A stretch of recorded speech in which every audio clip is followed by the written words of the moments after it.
মাননীয় প্রধানমন্ত্রী, সম্মানিত সভাপতি ও উপস্থিত সুধীবৃন্দ, ইহার চেয়ে হতেম যদি।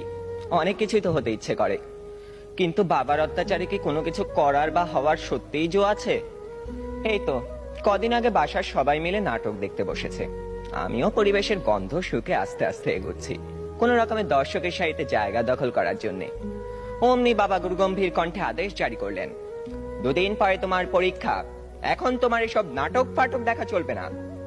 কি আর করা, দরজার চৌকাঠ থেকেই ফিরে যেতে হলো। যেতে যেতেই শুনতে পেলাম নাটকের ছেলেটি তার বাবাকে বলছে, আমি এবার পরীক্ষা দেব না। ইস, আমি যদি এমন করে বলতে পারতাম, এই নাটকের ছেলেটির মতো হতাম। কিন্তু এ তো শুধু নাটকেই সম্ভব। আবার স্কুলের কথাই ধরুন না কেন, সব সময় পরীক্ষা লেগেই আছে। ক্লাস টেস্ট, সাপ্তাহিক, মাসিক, টার্ম, এবং আমাদের স্কুলে আরো একটি পরীক্ষা আছে, পপ টেস্ট।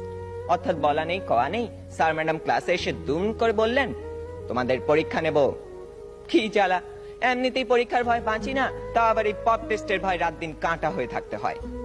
জনান্তিকে বলে রাখি, আমি যদি দেশের প্রধানমন্ত্রী হই, তবে সবার আগে এই পরীক্ষা ব্যবস্থাটা তুলে দেব।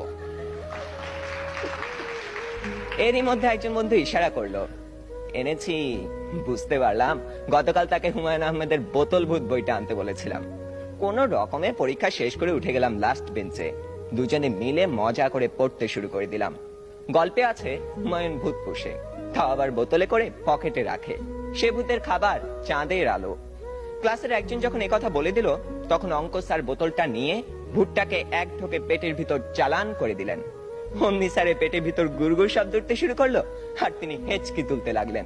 দম ফাটিয়ে হাসতে যাব, হঠাৎ কানে টান পড়তেই শটান দাঁড়িয়ে গেলাম।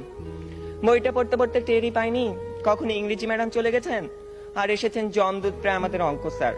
বইটা নিয়ে গেলেন হেড স্যারকে জমা দেবেন বলে।